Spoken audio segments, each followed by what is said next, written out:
నమస్తే, welcome to our channel. నేను సిరి. చంద్రబాబు నాయుడు గారు అయితే సంచలన నిర్ణయం తీసుకున్నారు. ఏంటంటే ఏపీ స్కూళ్ళలో ఇంకా ఇప్పటికీ జగన్మోహన్ రెడ్డి గారి బొమ్మలతో ఉన్న బ్యాగులు అన్నీ అయితే ఉన్నాయి. సో వాటిని ఏం చేశారు ఏంటనేది తెలుసుకునేసరికి వైసీపీ నేతల్లో అయితే వాళ్ళకు కొంచెం షాక్ తగిలిందని చెప్పేసి మనకు వార్తలు వస్తున్నాయి. ఇంతకీ చంద్రబాబు నాయుడు గారు ఇలాంటి డెసిషన్ తీసుకున్నారు ఏంటి? సో ఈ అంశాన్ని మనకి వివరించడానికి మనతో పాటు ఉన్నారు ప్రముఖ సీనియర్ జర్నలిస్ట్ దుర్గా కుమార్ గారు. నమస్కారం సార్. నమస్కారం మా సిరి, మన వీక్షకులు కూడా నమస్కారం. సరే, ఇప్పుడు చూస్తుంటే చంద్రబాబు నాయుడు గారు కొంత సంచలన నిర్ణయం తీసుకున్నట్టు అనిపిస్తుంది. ఎందుకంటే జగన్మోహన్ రెడ్డి గారి హయాంలో ఏపీ స్కూల్స్లలో ఏదైతే గవర్నమెంట్ స్కూల్స్ ఉంటాయో బ్యాగ్స్కి జగన్మోహన్ రెడ్డి గారి బొమ్మ ఉండేది. సో వాటిని ఏం చేయాలి అని ఒక నిర్ణయం తీసుకున్నప్పుడు వైసీపీ నేతలు షాక్ అయ్యారని చెప్పేసి వార్తలు వస్తున్నాయి. ఇంతకీ ఏ నిర్ణయం తీసుకున్నారంటారు? అసలు ముందు ఈ ఫోటోల సంగతి ఆలోచిద్దామమ్మా. జగన్మోహన్ రెడ్డి గారికి ప్రచారం కీర్తి కండూతి చాలా ఎక్కువ. ప్రభుత్వ సొమ్ముతో ఇచ్చే వాటి మీద కూడా ఆయన బొమ్మల్ని విపరీతంగా ప్రింట్ చేసేసుకుంటాడు. ఈయన కొన్నిట్లో ప్రింట్ చేస్తే బాగానే ఉంటుంది, కానీ అన్నిటి మీద చేయటం అనేది తగదు. సపోజ్ మొన్న ఎలక్షన్ల ముందు ఒక అంశం బయటకు వచ్చింది. రైతులకి ఇచ్చే పాస్ పుస్తకాల్లో, వాటికి పాస్ పుస్తకాలు వాళ్ళ పూర్వీకుల నుంచి వచ్చిన ఆస్తికి సంబంధించిన అదొక పత్రం. దాని మీద రాజముద్ర, ఆంధ్రప్రదేశ్ రాజముద్ర వేయొచ్చు, కానీ ముఖ్యమంత్రి అనేవాళ్ళు ప్రతి 5 సంవత్సరాలకి మారిపోయే అవకాశం ఉంది. ఒక్కోసారి మధ్యలో కూడా ప్రభుత్వాలు రద్దు అయ్యే అవకాశం ఉంటుంది. ఏదైనా దురదృష్టవశాత్తు కూడా రాజశేఖర రెడ్డి గారి లాగా ఏదైనా ప్రమాదవశాత్తు చనిపోయే సందర్భాలు కూడా ఉంటాయి. మనం అందరం మనుషులమే, ఎవరిది శాశ్వతం అని అనుకోవటానికి లేదు.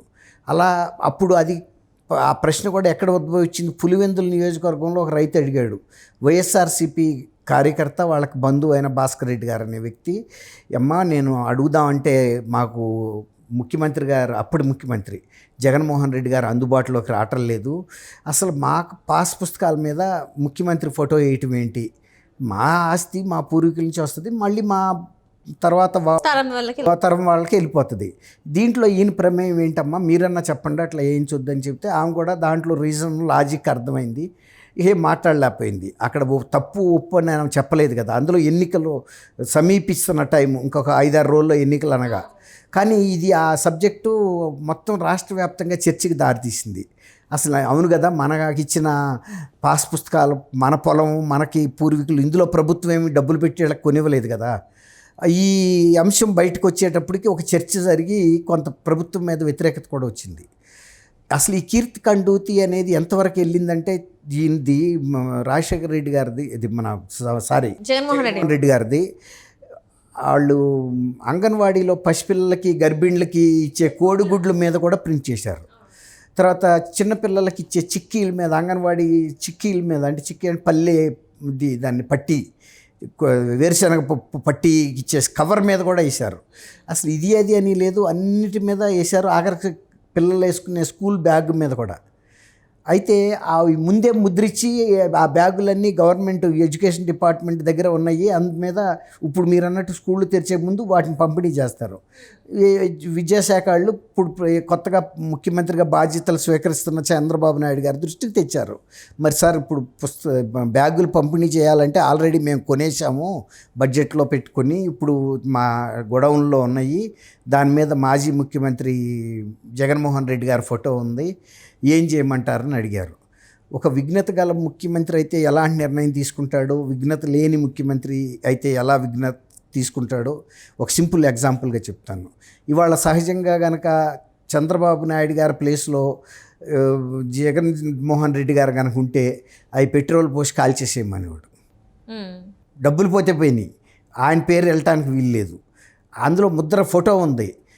కానీ అట్లాగే చంద్రబాబు నాయుడు గారు ఆయన హయాంలో ప్రజావేదిక అని ఒకటి పెద్ద ఇది కట్టి, మనకి జూబ్లీ హాల్ ఎలాంటిదో ఓ ప్రతిష్టాత్మకమైన మీటింగులు పెట్టుకోవటానికి, కాన్ఫరెన్సులకి, ఏమైనా ప్రతినిధి బృందాలు వచ్చినా ఏమైనా సమస్యల మీద చర్చించడానికి ప్రజావేదికని కడితే, అందులో తను మొదటి సమావేశం కలెక్టర్ల ఎస్పీలతో పెట్టి, ఫస్ట్ సమావేశం బిగిన్ అవ్వకముందే రేపు తెల్లారేలోగా దీన్ని మేము కూల్చేస్తామని చెప్పాడు.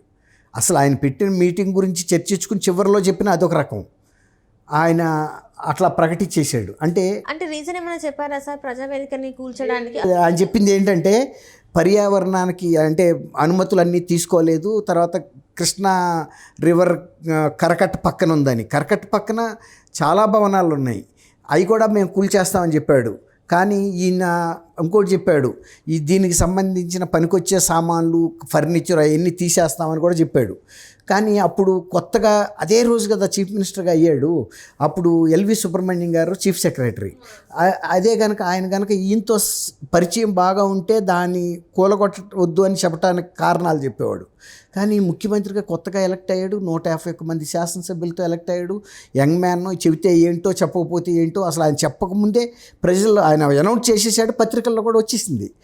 కానీ ఈయన కూడా అనుకున్నాడంట అంత తొందరగా నిర్ణయం తీసుకోవడానికి. ఇంకోటి చెప్పారు ఏంటంటే, ఆ బోల్ట్లు నట్లు అవన్నీ ఓడదీసేసి వేరే సాట పెడతామంటే వీళ్ళు కూడా ఏం చేశారు, వేరే ప్రదేశాన్ని కూడా ఎంపిక చేశారు. వీటిని షిఫ్ట్ చేస్తే ఒక్కోటో 70 లక్షలు ఖర్చు వచ్చేదేమో. అది 9 కోట్ల రూపాయలతో పెట్టింది. తెల్లారేటప్పటికి ఆయన పొక్లైన్లు పంపటం, కూల్చేయటం కూడా అయిపోయింది. ఈయన షాక్. ఫర్నిచర్ కూడా తీయలేదు, ఏమీ తీలా. ఫర్నిచర్, ఫ్రిడ్జ్లు, ఏసీలు, lighting, what not, tables, chairs అన్నీ కాస్ట్లీయే. ప్రజలకు సంబంధించిన మొత్తం కూలగొట్టేశాడు. కూలగొట్టిన తర్వాత ఆ శిథిలాలు కూడా ఎత్తొద్దు అన్నాడు. ఇప్పటికీ అట్లాగే ఉన్నాయంట. ఎందుకు ఎత్తొద్దు అన్నాడంటే, చంద్రబాబు నాయుడు గారు ఇంటి పక్కనే అది ఉంటుంది. ఆయన చూసి ఆయన మనసు కకావికలం అవ్వాలని. అది అంటే మీరు అడిగారు కదా, అది షాక్ అయ్యారంటే వాళ్ళు ఏమనుకున్నారంటే, పరిపక్వత గల ముఖ్యమంత్రి ఏం చెప్పాడు చంద్రబాబు గారు, ఆ బ్యాగుల్ని వృధా చేయొద్దు, ప్రజల డబ్బుతో కొన్నాయి. అయితే అయింది, ఆయన ఫోటో ఉన్నా సరే. ఇప్పుడు ఫోటోలతోనే ముఖ్యమంత్రి అయితే సిద్ధం సభలకి ఈయన ఆంధ్రప్రదేశ్ మొత్తాన్ని పెద్ద పెద్ద ఫ్లెక్సీలతో ముంచెత్తాడు.